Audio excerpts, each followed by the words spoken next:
it's crazy. You try to get people that cover the FAU Owls. There is nobody, I don't think. I mean, we've had multiple people, myself included, try to reach out. They just don't give a damn about their program down there, obviously. So in the meantime, we're going to go to the Titan MR hotline. We're going to be joined by JC. Good morning, JC. How are you? Hey, well, QB, I'm great. Boca Raton, there is so much, FAU doesn't really tip the scales in the beautiful town of Boca Raton. However, when Lane Kiffin was there, man, he got them to build a nice little stadium for their school. And that stadium was built before Lane Kiffin even got there, JC. He got them. Howard Schnellenberger built the stadium. You're right. But he got fans in that building, and good for Howard. But Lane's the one who put them on the map, bro. But I get it. Yeah, I mean, there's so much going on in South Florida, as you know, QB. And as far as football teams go, that's just one of many down in that area that play in college. FIU, FAU, Miami. And so I think, Florida's just loaded with so many good college football teams, and FAU was 5-4 last year. I can tell you that. So they had a winning record in COVID, and I think they'll come in here and they'll score some points, but they're not going to be able to stop Florida. This is one of those games where Florida, it's so good on opening day. Usually the Gators, and I've got some good stats for you about Florida on opening day, but on opening day, the Gators, first of all, they're 3-0 all time against FAU, but they've won 31 straight home openers, and they beat FAU the last time they played here 41-3. I'm sure you've already talked about this. They're 22-5-1 against Conference USA schools, and the last loss Florida had was in 61 against Rice.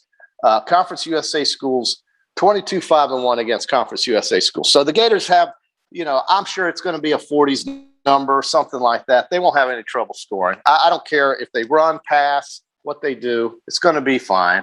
And then this will be a nice, this will be a nice day this season. FAU's strength is their defense. Their offense stinks. Mm-hmm. So they, we know who their offense is run by. Mike Stewart is their defense coordinator. Yeah, okay. So over under QB 68,000 fans. 68,000? Yeah, over under. Okay, you're going over? Okay. Yeah. Over 68,000. And I do think it is helpful that the game's at 7:30. I think folks will have a glorious time here on Saturday. The games they will have to watch or be able to watch while they tailgate will be spectacular, starting, of course, headlined, of course, with Alabama and Miami. Set the recorder at home for the Georgia-Clemson game. Watch that or watch the scoring plays in that game, because that's going to be the game of the day. We also have football tonight, as you pointed out earlier this week, with a couple of small schools playing, UAB and Jacksonville State Gamecocks. But then tomorrow night is a night that it really kicks in, QB, and that I'm really jacked up for, when Tennessee's going to be in action tomorrow night. You've got UCF and Boise. You've got Coastal Carolina playing. That's a ranked team. You've got these guys right here, your Minnesota Golden Gophers at home against Ohio State. Let's hear from the Big Ten, opening up with another Big Ten conference opener in that league. As we already saw Illinois play Nebraska, now we have Ohio State and Minnesota. How about that? Minnesota, do they have any chance of staying within 2 touchdowns, you think? No, I don't think so. JC, we'll get back to college football here in a minute. Yesterday was cut down day in the National Football League. Right. A lot of Gators were released yesterday. I don't know if you saw it or not. Any surprises out there for you? Not exactly. I didn't look at all the teams I didn't look at all the cuts yesterday. I know 53. I kind of was hoping that they would let these rosters go to 58 QB, especially with 17 games on the schedule.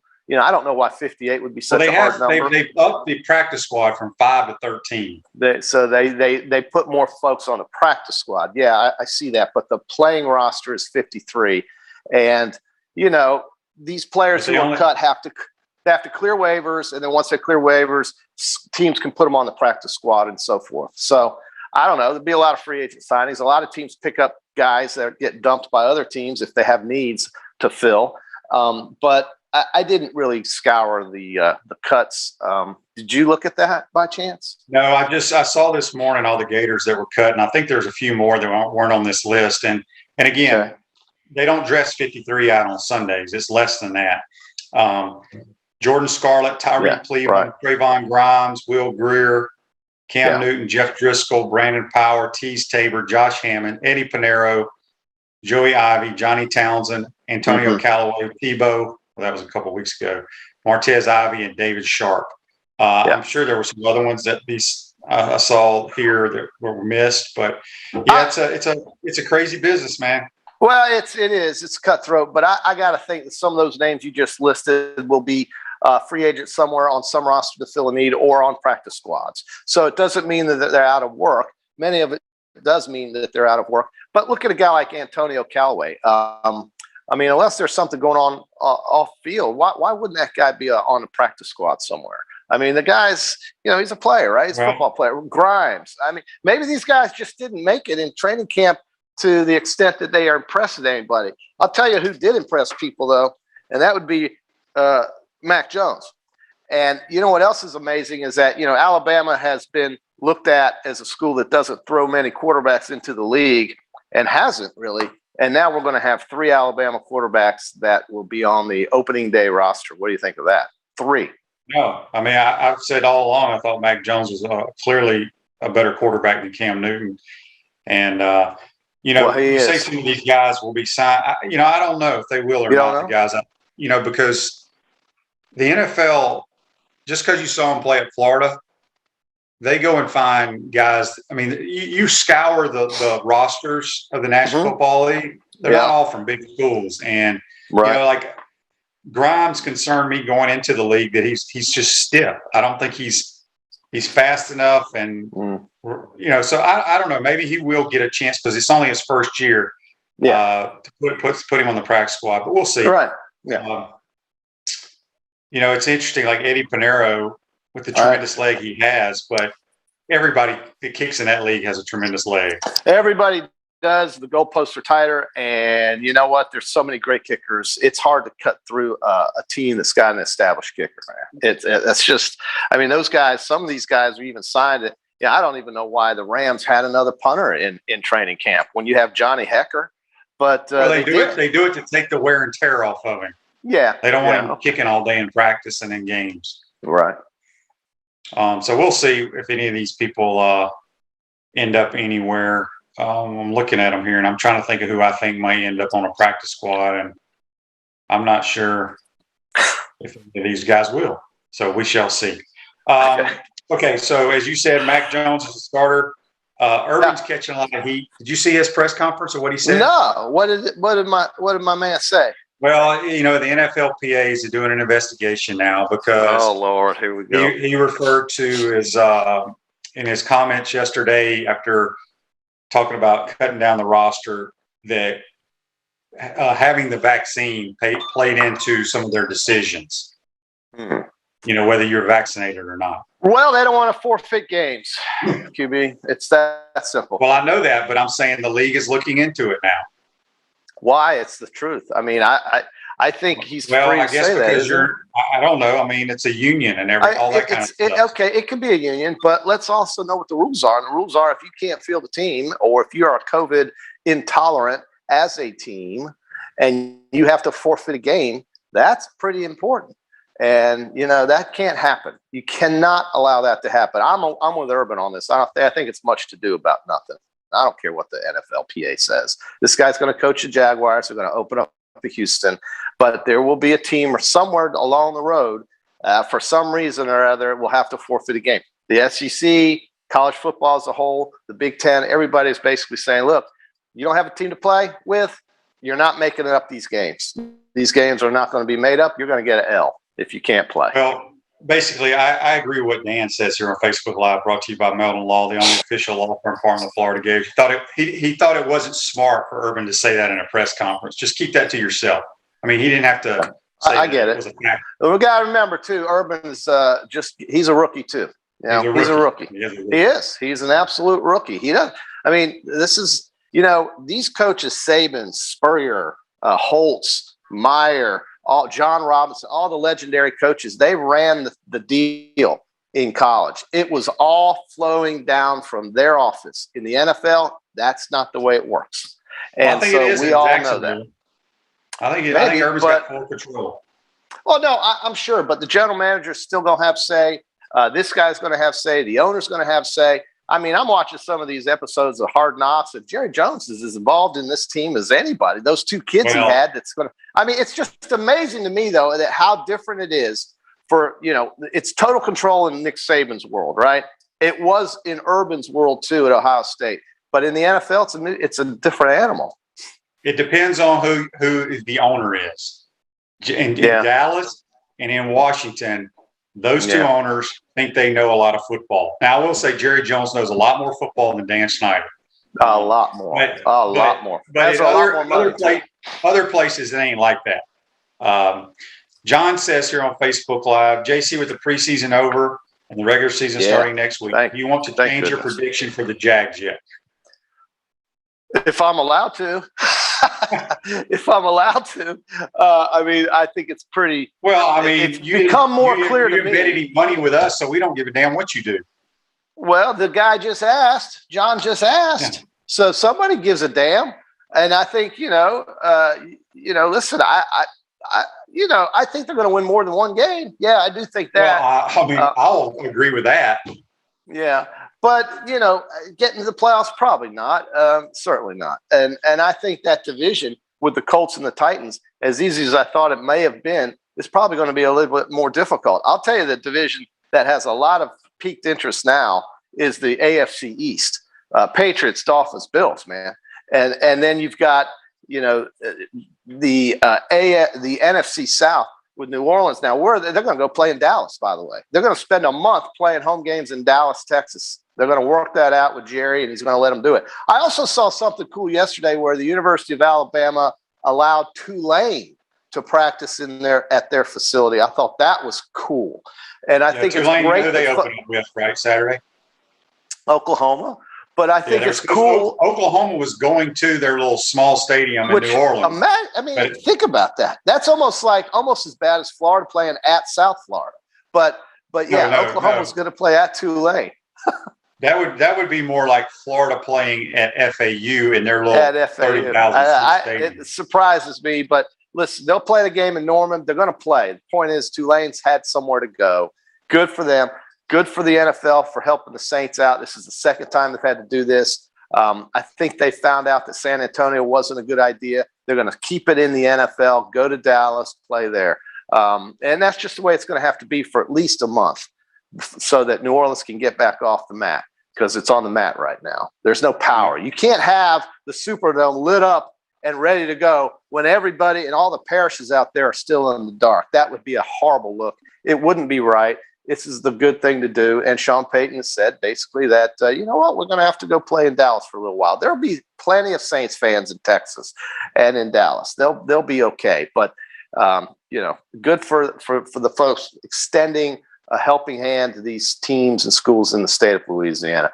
And luckily for Louisiana, which, by the way, was a topic of my Sombrero special yesterday on another podcast, they're getting 8.5 points now. It used to be 9 against the Texas Longhorns. And that would be my special pick of the week, if you want to call it that, because I love me some Louisiana and Billy Napier. And I think that team's going to give Texas all they want. They probably will. Turn your car or truck into a rolling billboard for your business or brand with an eye-catching vehicle wrap from Wrap Spot. This August, it's not August anymore. It's September. I keep forgetting. It is September the 1st, QB. Yeah. Mention promo code Shane and receive 13% off your vehicle wrap. Speaking with JC on the Titan MR hotline, we'll be joined by Blake Alderman. So if you got any recruiting questions for Blake, because they're still recruiting and they're getting recruits and all that for these 2023, 2024s, you can't keep up with it.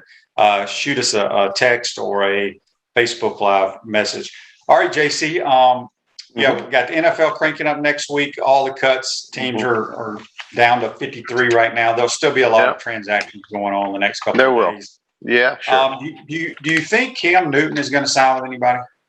Well, let's say this. I think he will, but there is absolutely zero chance he's going to play in weeks 1, 2, or 3. And probably even maybe longer than that. But let me ask you this. You can't just go to another team and learn a playbook in a week. It's not going to happen. Well, you can if you No, understand. that's not going to happen. It's not going to happen, Coach. JT, I've never told you my story with the Buffalo Bills.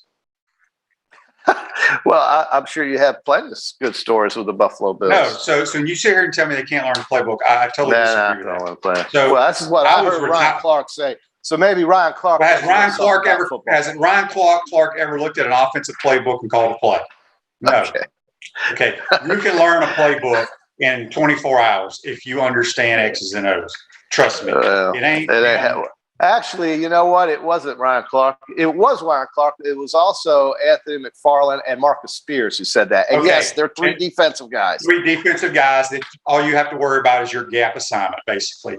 I mean, you can learn. Okay. It's the most ridiculous thing. My point is, I don't think he's good enough to be a starter in the National Football League anymore. Probably not. And, you know, he didn't have people beating down his door before he signed with New England either. And that's because largely the injury he suffered, right? But listen, what I saw Mac Jones do in the preseason, granted it was just the preseason, but I don't care, man. This guy looked as close to number 12. Just look, he looks like number 12 in the pocket. He looks like number 12 when he throws the football. He hits the routes that 12 has become a Hall of Famer for. I mean, he's just as good as it gets. And of the three Alabama quarterbacks that are going to start next week in week 1, he's the best one, I think. I know Tua's going to get that. Yeah. So, I mean, I think, you know, I'm shocked. I'm as unsurprised as I am that Mac Jones is going to start. I am very surprised that Philadelphia is going with Jalen Hurts, but that's why they got him. And so we're going to see how he does. But there was a time, QB, and I'm telling you, it was not that long ago, where I sat in the Georgia Dome before they knocked it down and watched Jalen Hurts literally have trouble completing easy little routes that you love to talk about against the Washington Huskies in a playoff game. This guy could not throw the – you've seen him in SEC championship games. The guy just couldn't pass, but he has gotten better, and he's gotten a lot better. And I think Sarkisian had a lot to do with that, helping him, as did, or as Daboll, I don't know, one of those Alabama OCs. They seem to change every year, but they fixed him. They got him right, and then he went to Oklahoma and lit it up. So that's quite a story in itself, Jalen Hurts. Yeah, we're going to there's no way you saw him starting in the NFL. You never saw that. Nobody saw that. Well, he may not start very long. But he is, though. That's the thing. Well, he is right now. AJ McCarron can't say that. Right. Yeah. This day in sports brought to you by our good friends at Comfort Temp. Comfort is our business. Peace of mind is our promise. Comfort Temp's now hiring team members of all levels of experience, great culture and benefits, and $1,000 signing bonus for qualified positions. Give Comfort Temp a call at 352-376-2366. This was interesting. In 1971, the Pittsburgh Pirates, JC, one of your favorite teams, they started what is believed to be the first all-black lineup versus the Phillies, and they beat them 10-7. What year was that? 1971. It had Roberto, Clemente, Willie Stargell. But those were World Series type teams back then for Pittsburgh. But I thought that was interesting. Now, first all-black lineup. Okay. Yeah. Well, I mean, he's a hero. They named a bridge after Roberto in Pittsburgh, and they've got more bridges in that town than any town in America. And they named a bridge. Did you know they named that bridge you see in center field if you watch a home run on ESPN at PNC Park? That yellow bridge is going across. It's from center field. That is the Roberto Clemente Bridge. Okay, that's good to know. Very good to know. Okay, JC, let's get back to college football. We talked enough NFL. We're going to go ahead today and pick if you want to pick tonight's game or the couple games on Thursday, since we won't have until Friday. Yeah, I'd like to pick some Thursday games.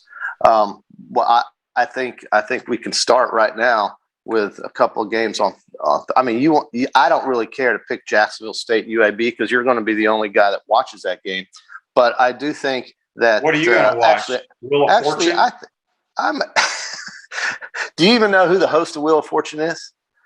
Pat Sajak. Is he still there? Yeah, very good. You still knew that. You knew that. I'm shocked. So we got a Facebook Live here. Real quick. I might look at it. Dennis says, slow down, JC. We want to hear Shane's story about Buffalo. Okay, I'm going to give you a quick version. Okay. Oh, okay. I was pretty much, I'd already played 12 years in the league, thought I was done playing, wasn't in training camp, pretty much retired. I get a call week 3 from the Buffalo Bills. Mike Mularkey's their head coach. Bledsoe had got dinged up, and I can't remember who their other quarterback was. So they fly me up on a Tuesday.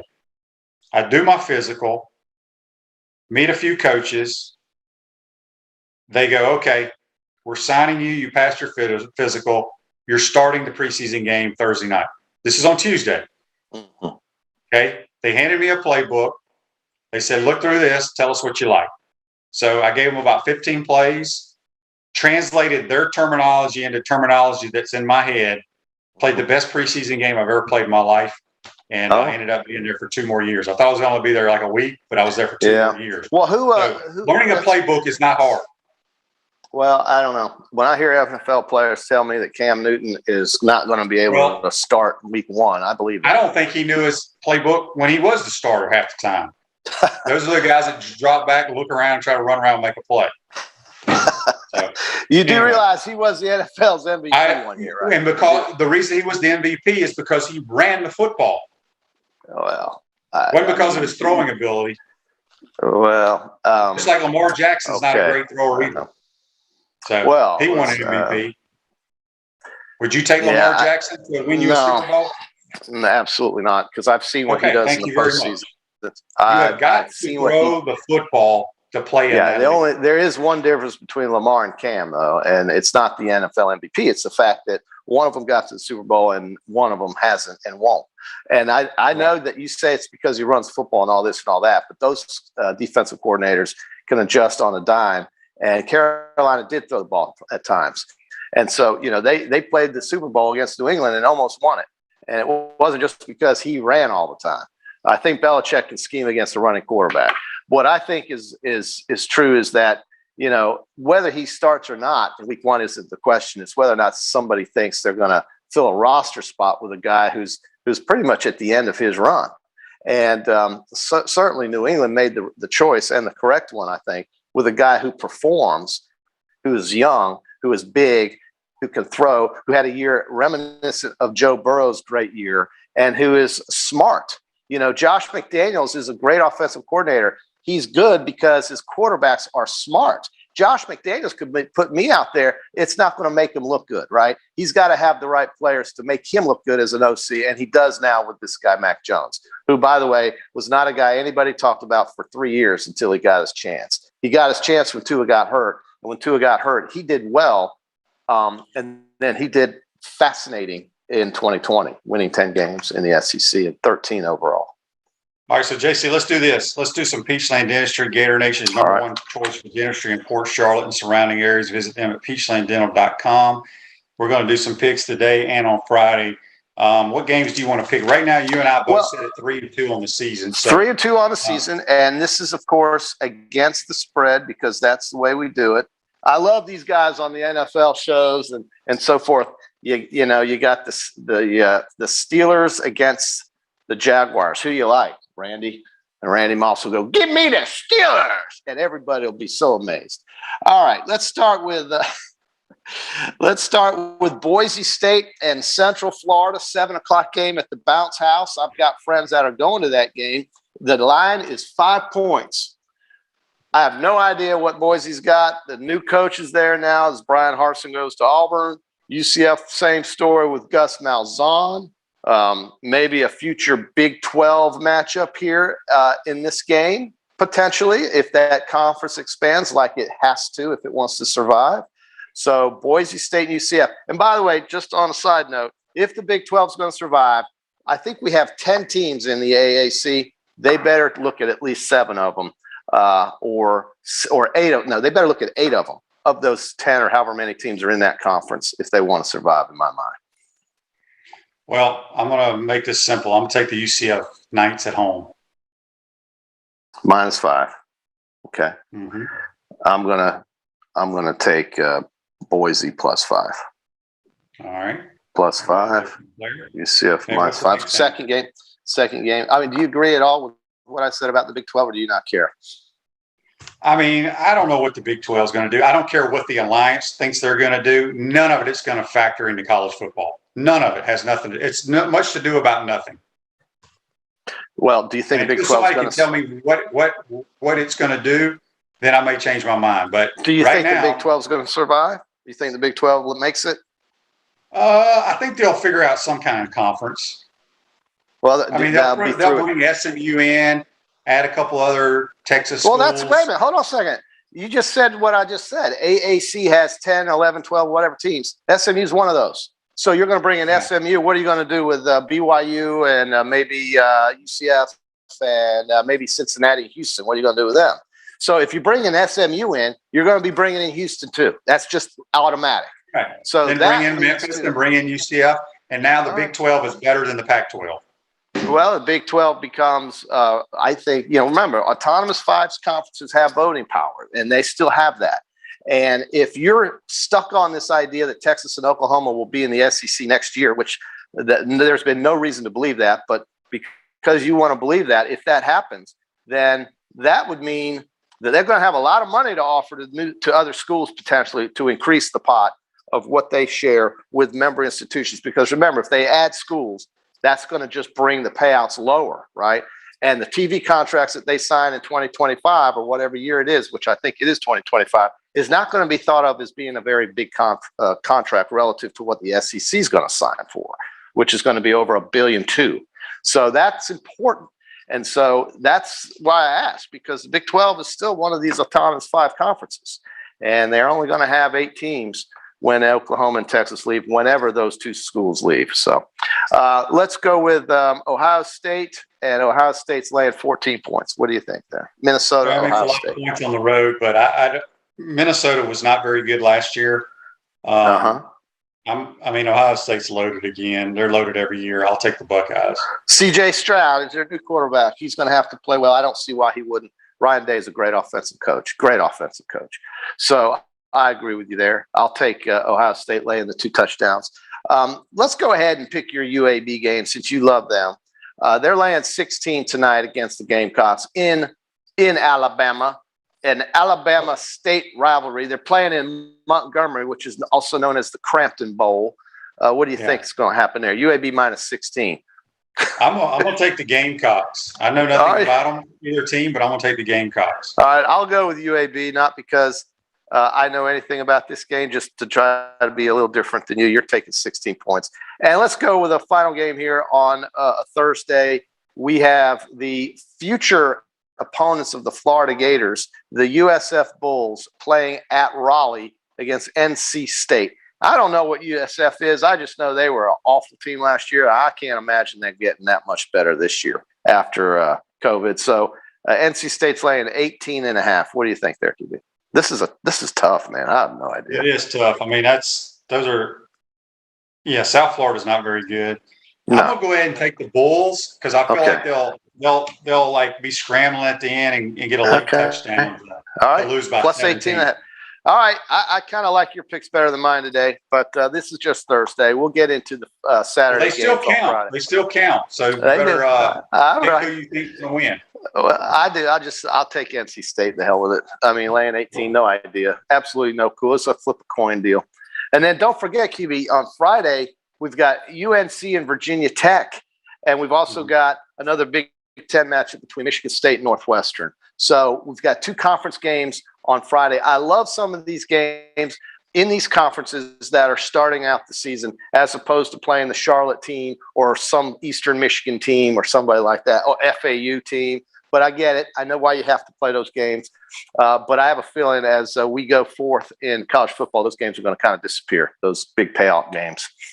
Yeah, real quick before we let you go, I got an upset on Friday.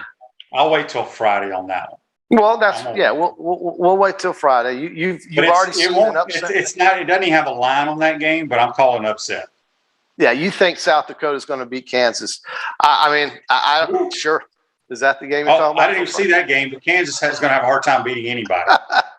Well, there's I was looking at. Oh, okay. You're looking at either South Dakota State, Colorado State, or Northern Colorado and Colorado. Those are the only other 2 I can think of. We'll see. We'll see what your magic can pull out of the hat on Friday. That's impressive. All right, JC. Enjoy All right, your day, man. All right, we'll That's see you JC joining us on the Friday. Titan Lamar Hotline. Oh, We're going to take our first. What? Just golf. We didn't even think about the tour championship. You want to wait till Friday? Oh, we were supposed to pick that today. We can do that real quick. Okay. All right. We have to. Well, that's what I'm saying. You know, damn near forgot. Well, there's so much going on now, and Blake Alderman's waiting. So let's do this quickly. I don't want to keep Blake waiting. I mean, it's okay. Here's the problem with the tour championship. Is, right. they start with X amount of shot lead in this tournament, so it's going to be difficult. Yeah, that's going to be tough. Yeah. Who do you think is going to win it? Who knows? I got no idea. Billy Horschel's won it before. He's in this deal. Well, he's going to be starting about 12 shots back. Yeah, so he's going to be starting from behind. I can't pick against my guy Rahm. I'll take him. I like John Rahm. I think he's going to win it actually. But you know what? Okay, take Cantley. That's your guy. What is John Rahm starting at? Minus what? He is, well, it doesn't say, but he's right up there and the next to last tee time. So I would say he's as high as it almost gets. Yeah. All right, I'll take Tony Finau, I guess, because I can't see what everybody's starting at. He's in the last tee time. Him and Cantley are in the last tee time. DeChambeau and Rahm are in the second. I think Cantley's still going to win it, but anyway. He's a great putter. All right, great JC. Putter. Yeah, we got to pay some bills and get to talking about recruiting. Sounds good. All right, that's JC joins us on the Titan Lamar Hotline. We're going to take our first time out. Come back. We'll be joined by Blake Alderman talking a little Gator recruiting. We want to take this moment to thank all our sponsors who keep the show going and pay the bills. Our premium sponsors are Crime Prevention Security Systems, large enough to serve you, small enough to care. Titan MRI, Gainesville's only locally owned and operated MRI facility. Meldon Law, won't back down. Peachland Dental, Gator Nation's first choice for dentistry in Port Charlotte. Comfort Temp, comfort is our business, peace of mind is our promise. QC Kinetics, live pain-free with QC Kinetics. Great Clips. Our gridiron sponsors are Auto ER, UF Bookstores, Celebration Point Town Center, Center State Bank, Chris Doring Mortgage, Silverback Concrete Company. Some of our touchdown sponsors are MB Listing, Cornerstone Financial, McDonald's of Gainesville, My IT Masters, Gainesville Neon and Signs, 84 Lumber, Tropical Smoothie Cafe, Avra and Smith, Dowling Signs, Baker's Sporting Goods, Ruse Ogra Agent, State Farm Insurance, Silver Cube Billiards and Sports Bar. If you are interested in promoting your business on the show, visit potupwithshane.com and click the advertise button. Again, thank you to all the great businesses that support the show. If you like what we are doing here, make sure you follow us and support the businesses that support us.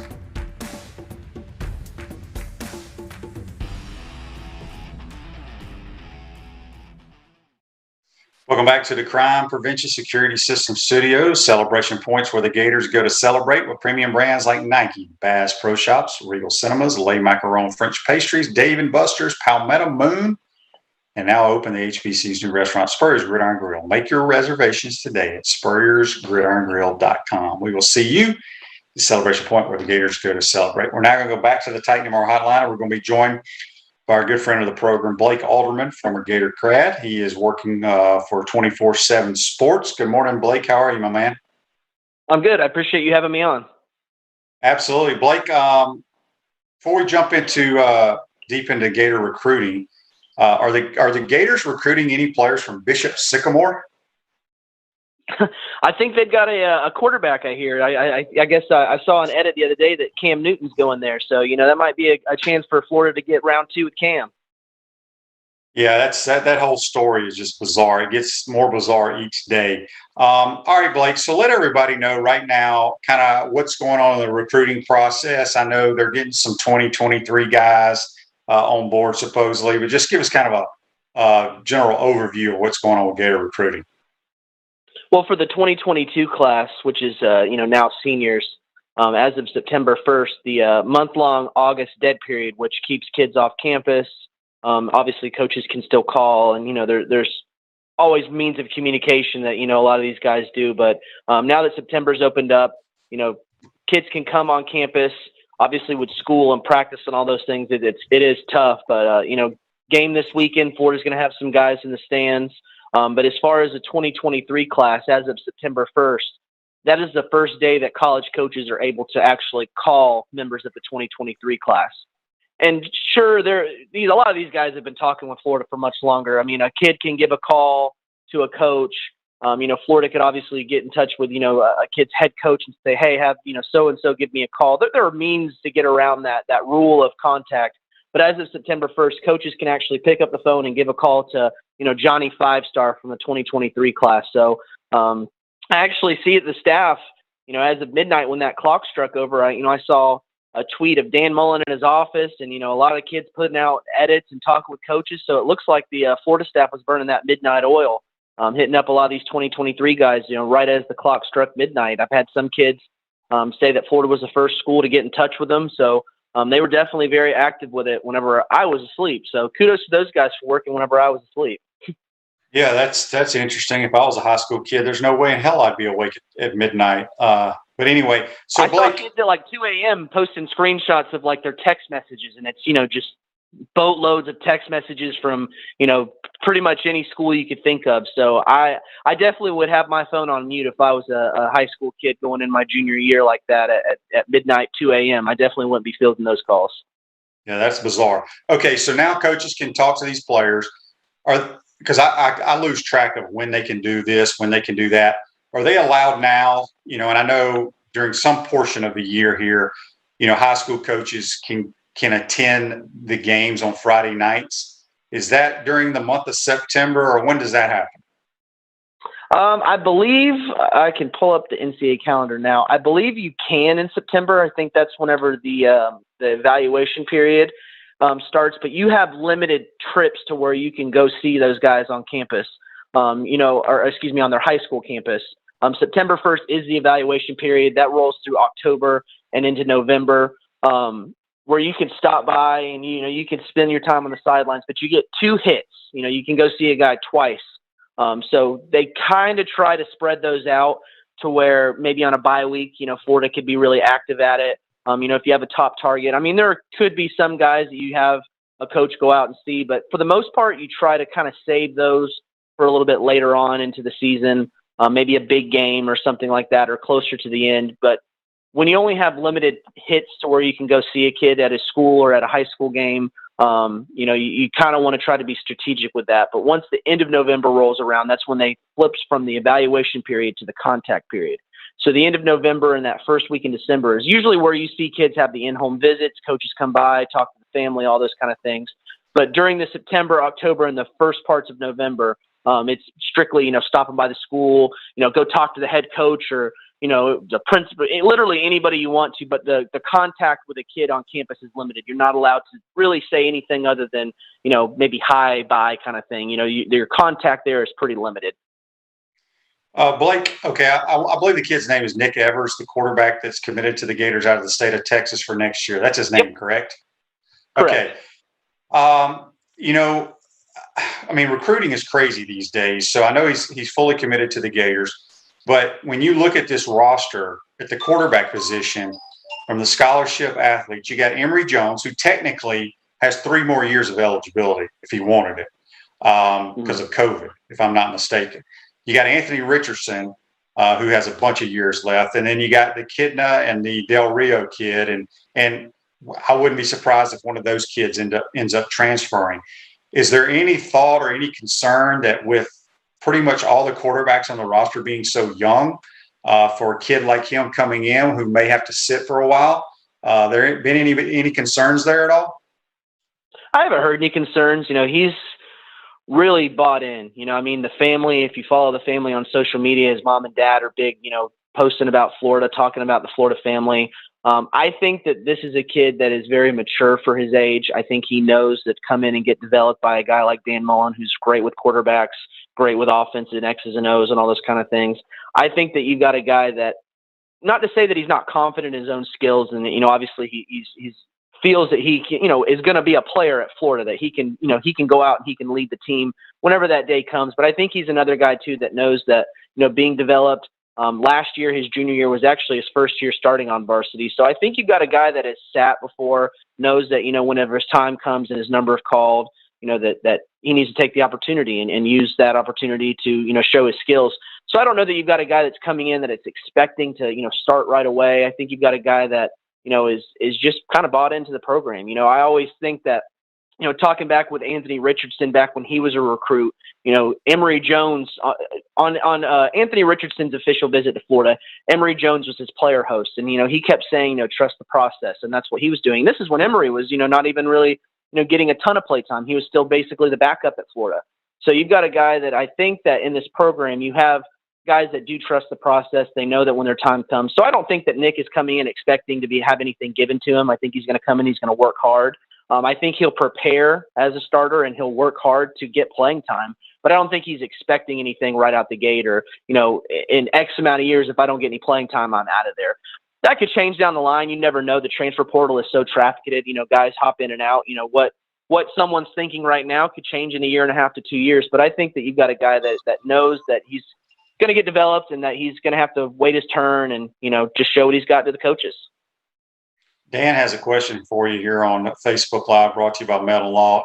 Are any Nice Panthers being recruited? And I'm assuming he's being recruited by the Gators. I'm going to go out on my head. I don't think so. Yeah, I don't think so either.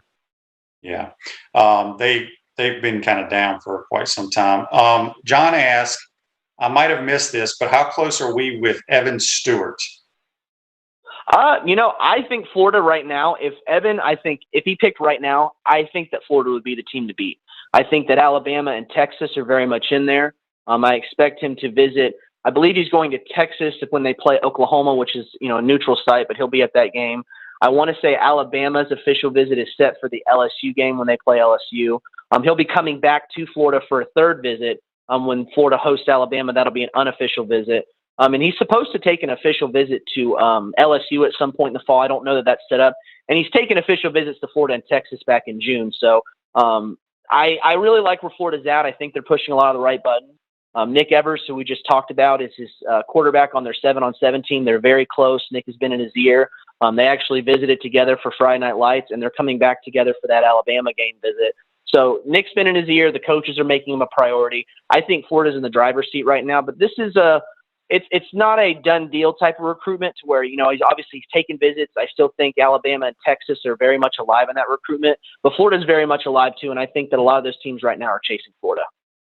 At Chris Storing Mortgage, they do mortgage lending right, helping home buyers throughout Gainesville and North Central Florida. Call Chris Storing Mortgage today, 352-244-0840. Speaking of Blake Alderman, you can follow him on Twitter at Blake_Alderman.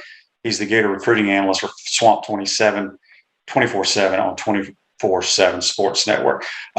So, Blake, fill us in, I guess, on the 2022 class. Where do we rank nationally? Because I know a lot of people get into all that. I don't follow recruiting that closely, but where do we sit right now? Right now, Florida's class is at 16th, which is fifth best in the SEC. And what do you know right offhand who those other 4 teams in the SEC? Obviously, it'd be Alabama and Georgia ahead of us. What, A&M and LSU is my guess? Georgia, Alabama, LSU, A&M. I'm looking at it right now. Okay. All right. Is there any way, do you see the Gators, when it's all said and done, when recruiting ends in 2022, the Gators jumping into the top 10? I think a guy like Evan Stewart, they've got a guy, Zaire Thomas, who's a defensive backup in Niceville. I think some of those top targets are going to have to fall Florida's way for them to continue to move up that ranking right there. I think top 10 is probably more where I'm at right now, higher part of 10, 10 to 12, somewhere like that. But we'll see how some of these targets roll out. Right now where the recruiting rankings are going, things are still pretty close. Guys, other schools are going to land kids. So whenever you rank these classes, it's off a number score, which is basically, all the commits put together, and then you take, all those kind of mathematic things that are way over my head. But those numbers from a year to year change. So let's say you have X amount of points one year that's good for 10. Maybe last year that is lower, that is higher. So it's hard to really kind of always put a number on things right now, for me at least. whenever you're looking at things heading into the fall. You never know if, a guy's going to decommit or, things change, a kid, especially, wherever you got kids that maybe didn't take all the official visits in June that, there's just so many different options that could happen. Guys change their mind, like you said, following high school recruiting, it's pretty crazy nowadays. So I think top 10, I think it would be near the end part of 10, if not just outside. Facebook Live brought to you by Mellon. Jeff says, more importantly, we have the number 7 roster according to 24/7 because of the portal. I was going to ask you this. So, you guys follow all the recruiting. Obviously, you look at what happens in the transfer portal. Would you say that Dan Mullen and his staff and the Gators have added more transfers into their starting lineups than many of the schools throughout the country? Some, maybe not as much as a school like, Alabama or something like that. But a lot of schools now are really using the transfer portal. I mean, you look at, Georgia getting JT Daniels from there. Miami's another school that uses the portal a lot. LSU's landed some pieces here and there. I think Florida's maybe a little bit more active. If I had to point out, a couple schools that are really active in the transfer portal, I would definitely put Florida in that spot. And I think they do a really good job there. Even going back to guys like Jonathan Grenard, who comes in and, really showed out and really helped a lot. I think Florida's done a really good job of navigating and getting guys that are going to make meaningful snaps through the transfer portal. But I think that just how many guys are going in and out of the transfer portal every year, it's becoming pretty crazy. You look at a lot of these schools. I think whenever you have closer to, early signing day, national signing day, I think you're seeing a lot of these schools leaving some spots. Maybe you don't take this high school recruit to save some spots to look in the portal because you just never know how many guys are going to jump in after the season or maybe after the spring football season. There's just so many different guys that go in there. So I think you're starting to see it become pretty common for schools around the country to save some spots in their recruiting classes, maybe 2-3 spots, something like that, for the transfer portal, because you never know if a guy like a 5-star DeMarcus Bowman is going to jump in there, or a 5-star Justin Shorter, or sometime a big player that, maybe is in his younger years, or, a former 5-star guy who's not getting, a lot of the playing time, or it's just not a good situation. There's just so many different things that these guys jump in the transfer portal for. So I think that you're seeing it become pretty common for schools to leave some spots.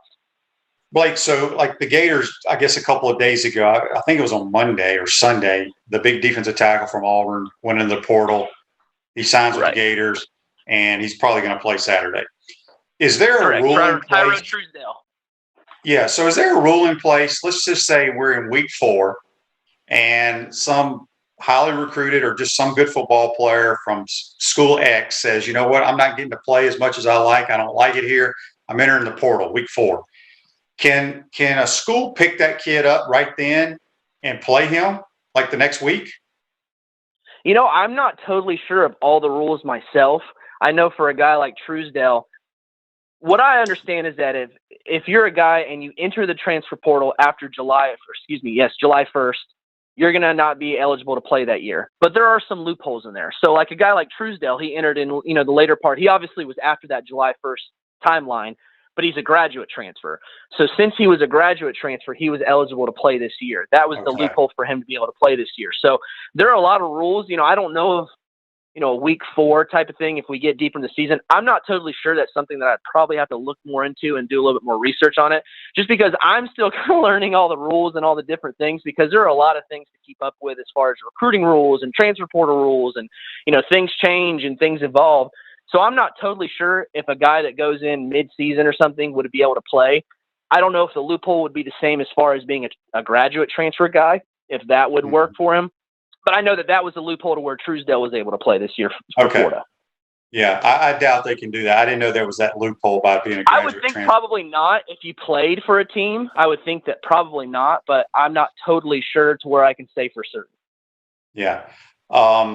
We had one here.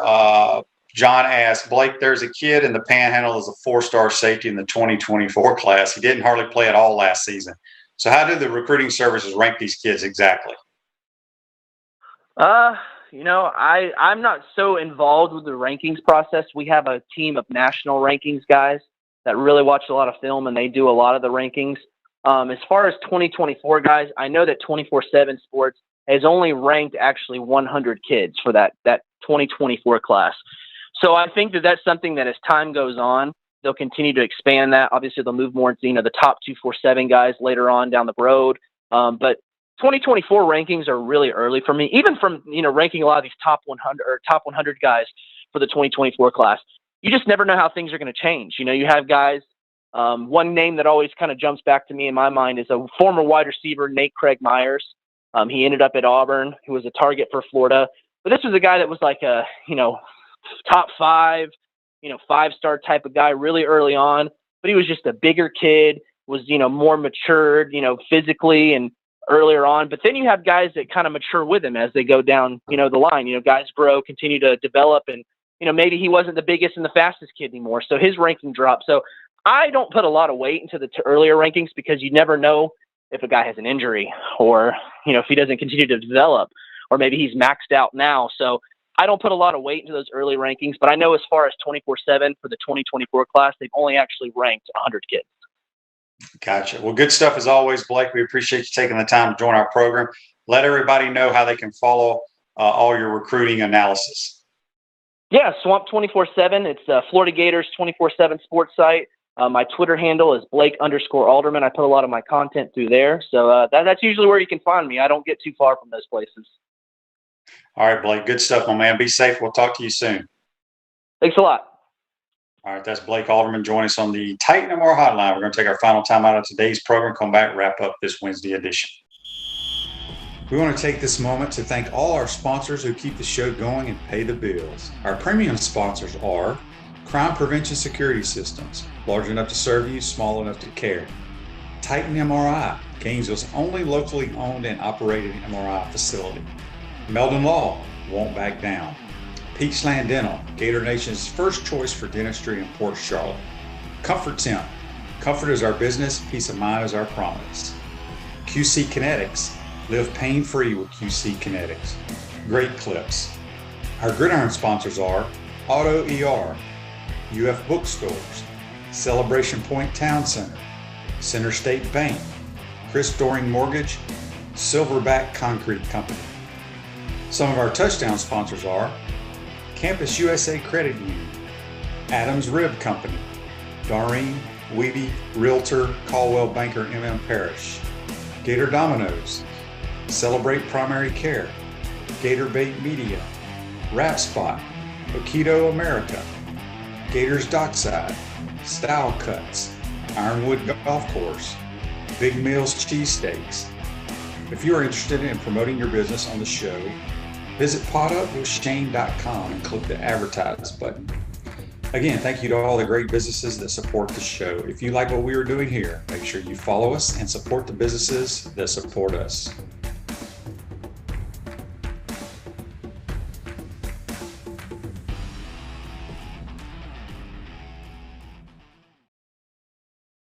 Welcome back to the Crime Prevention Security System Studios, large enough to serve you, small enough to care. Center State Bank is now South State Bank, but they still put business first. They understand that small businesses need a community business partner that they can rely on. South State still has 4 convenient Alachua County locations. South State Bank, banking forward, member FDIC.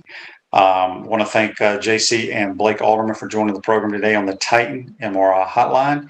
Tomorrow's program, we'll have Brent Beard, our college football analyst, get Brent's thoughts on what's going on around the country, kicking off week 1.